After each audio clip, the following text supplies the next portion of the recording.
ఈరోజు అయితే ఒక చిన్న కథ చెప్తాను, వినండి. ఒక మనిషి ఒక కాకి సంభాషణ చేసుకుంటారంట.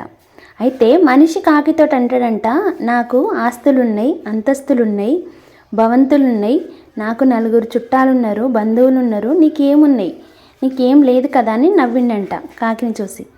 అప్పుడు కాకి అందంట, ఒరే మూర్ఖుడా, నీ తాతని చూశాను, నీ తండ్రిని చూశాను, నిన్ను చూశాను, నడవంత్రాన పోయే మీకే అంతుంటే 1000 ఏళ్ళు బతికే నాకెంత ఉంటుందిరా అని కాకి నవ్వుకుంటూ వెళ్ళిపోయిందంట.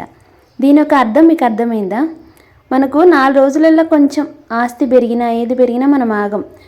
4 రోజులు బతికే వాళ్ళకి ఇలా ఉంటే 1000 ఏళ్ళు బతికే కాకి ఎలా ఉంటుంది చెప్పండి? ఏది మనతోటి వస్తుంది, ఏది మనతోటి రాదు. ఉన్నన్ని నాళ్ళు అనుభవించి వెళ్ళాల్సిందే. పట్టుకపోయేది ఉంటే మనం ఇక్కడ ఎందుకుందాము? అంతే కదా మరి. కాకి చెప్పిన సందేశం కరెక్టే కదా. మీకు కథ నచ్చితే లైక్ వేసి వెళ్ళండి, చిన్న కామెంట్ అయితే ఇచ్చి వెళ్ళండి.